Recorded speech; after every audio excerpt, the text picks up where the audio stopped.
Chapter 14. Friar Tuck. One day Robin sat down by the side of a cool forest stream. He had not been there long when he heard the voices of two men who appeared to be arguing. "One of the best streams in the country," said one voice. "Ridiculous," argued the other. "There's not a fish to be seen in the whole stream." The voices were getting nearer to where Robin sat, and, as they became louder, he thought how strangely alike they were. He listened intently, and the argument went on.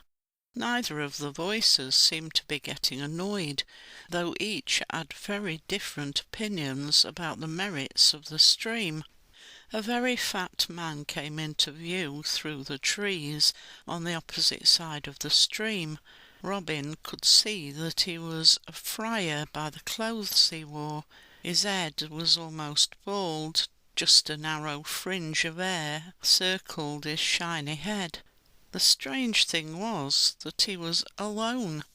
Robin looked round for a second man, but he could see no one. "It's useless to fish in this stream," said the friar. Then he answered himself, "Take me to a better stream if you can." So that was it. The friar was arguing with himself. Robin watched silently as the friar made ready to fish.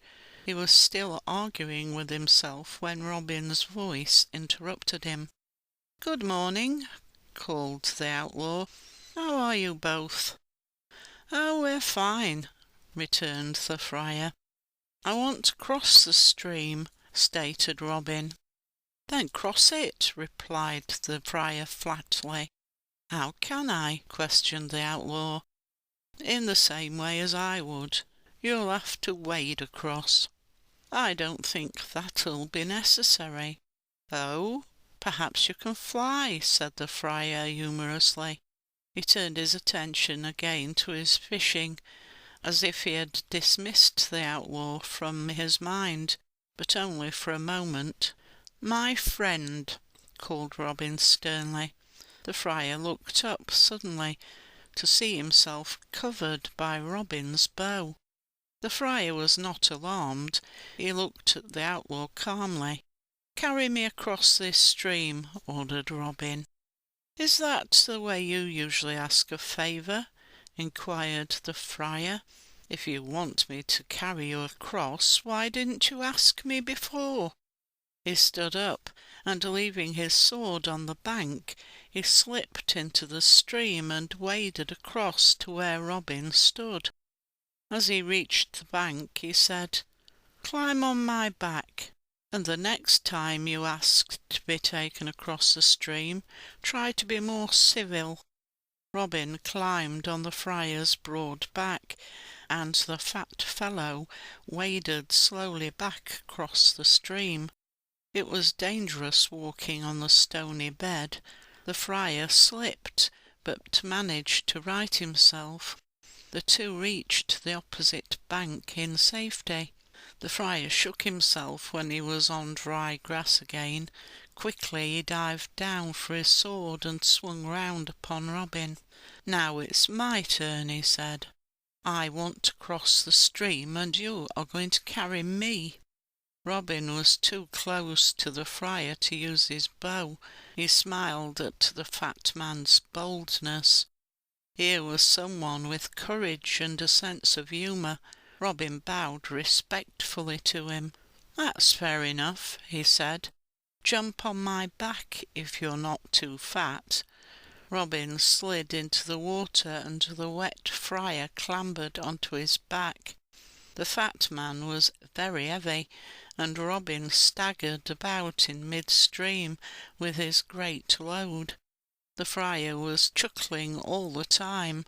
Robin struggled quietly on, and at last reached the opposite bank. As the portly friar was let down on the grass, he burst into laughter. "This is all too stupid," he cried. "Whatever shall we be doing next?" "Next, my dear friar?" said Robin calmly. "You will be carrying me back again across the stream." The friar stopped laughing. It was no longer funny. "Well, all right, if you say so," he agreed, "but let this be the last time." Robin climbed again on the fat man's back.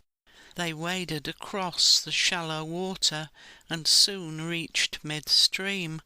The friar's step was not quite so steady this time, and he had not gone much more than half-way before his foot tripped on a stone, and he fell forward. Robin was pitched clean off his broad back and went crashing into the water, as if nothing had happened. The holy man kept wading towards the bank, where he climbed out and started to shake himself dry. "You did that purposely," shouted Robin angrily, as he picked himself up and scrambled to the bank after the friar. "You shall pay heavily for it." "Upon my word," began the friar, but he did not finish the sentence, for suddenly Robin was upon him. There was no thought of weapons. The two men fought with their fists. In spite of his fatness, the friar was very strong, and he gave Robin some hard knocks. They fought on for a few moments, when Robin, seeing how silly it all was, stopped fighting. "You're a strong-hearted fellow," he said to the friar. "It is silly for us to fight each other. You are a man after my own heart." The friar straightened his dripping robes as best he could. "I try to be at peace with every man," he said, still breathing hard after the fight. "But it was you who wanted combat. Let us now shake hands." The two shook hands and became friends. Robin told him what would have happened if he were in danger. "3 blasts on my trusty horn would have made you think the very forest was alive," he said. "Why, does it frighten all the animals away?" laughed the friar. Robin put the horn to his lips. In a short while many of his merry men came bounding through the forest to join him. Little John was the first to reach his side. "Friar Tuck," exclaimed Little John, "what brings you here?" "Do you know him?" asked Robin in surprise. "Know him?" laughed Little John. "He used to be the one man who could beat me at archery. We are friends of long standing." "And you," said Friar Tuck, turning to Robin, "must be Robin Hood, the outlaw." "I am he," said Robin. "What a shame," murmured the friar, shaking his head, "to think that I should have carried on my back a man who does not respect the law of the country." "I and my band do far more good than we do harm," asserted the outlaw.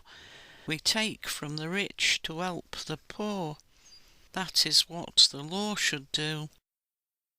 "I think the Sheriff of Nottingham would disagree with you," said the friar, still sadly shaking his head. "However, there's something in what you say. Poor people do need helping. Look at me, for instance." Robin eyed him suspiciously. "I could help you to lose some of your fat," he said. "But show us, friar, your skill with the bow." The friar put 2 fingers to his mouth and whistled loudly. A great dog came bounding towards him. It was his own animal, and he had trained it to stand perfectly still, with a stone balanced on its head. "Watch this," said the friar. He drew his bow, and at a great distance shot the arrow straight towards the dog. The stone was knocked off the animal's head. The dog was untouched. "A perfect shot!" Robin congratulated him. "Friar Tuck, will you join my band? We need a good man, and true, and we need a chaplain to help us to mend some of our wild ways." The friar was quiet for a while. He was arguing with himself again, though he did not speak aloud this time. At length he said, "I'll join you if you think I should be useful." The merry men cheered heartily. For that moment Friar Tuck became a member of Robin's band, and he was almost the only member to join without christening. The merry men decided that his recent adventure in the stream was christening enough for him. End of chapter 14.